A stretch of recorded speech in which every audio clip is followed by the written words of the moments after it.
작은 목소리를 크게 듣는 소수 의견 시간입니다. 16년 동안 외진 시골에서 노예처럼 착취당한 지적 장애인 엄마와 아들의 충격적인 사연을 전해드린 바 있습니다. 이 모자는 장애인 단체의 도움을 받아서 못 받은 임금을 달라는 소송을 냈지만 16년 중에 10년에 대해서만 배상을 받을 수 있다는 게 법원의 판단이었습니다. 어찌된 일인지 윤상문 기자가 이 모자를 다시 한번 찾아가 봤습니다. 마당에서 고무대야를 닫고 기계에서 나오는 쌀과자를 퍼담는 여성.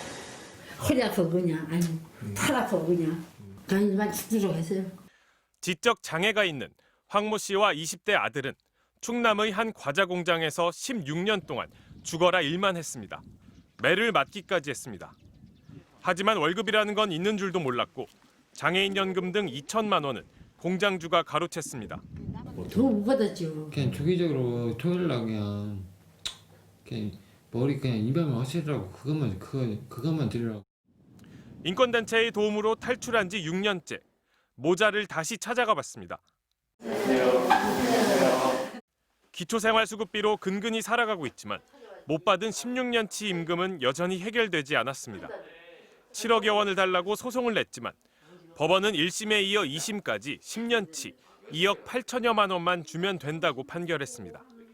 16년간 노예처럼 일한 대가는 한 달에 80만 원 정도였습니다. 받아야 할 돈은 10년 안에 청구해야 한다는 이른바 소멸시효에 가로막힌 겁니다. 왜 미리 달라고 안 했냐는 거예요. 왜 미리 달라고 안 했냐고? 네. 아 어떻게 달라고 어떻게 황당해갖고 그냥 판사님들이 안 돼.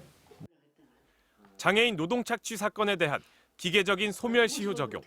헌법 소원도 제기했지만 헌법재판소마저 피해자들의 손을 들어주지 않았습니다.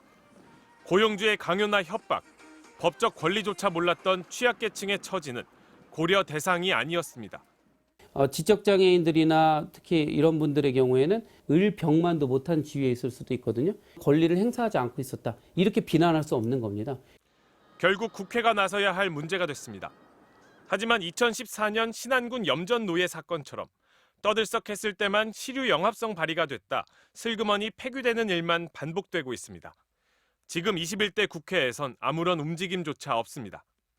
어느새 40줄에 접어든 아들의 몸 상태는 점점 더 나빠지고 있습니다. 약을 안 먹으면 잠이 머리 상태가 좀 안 좋아서 그런 것 같은데. 억울해요. 아까워요. 지나친 게 70, 80이도 뭘 해요. MBC 뉴스 윤상문입니다.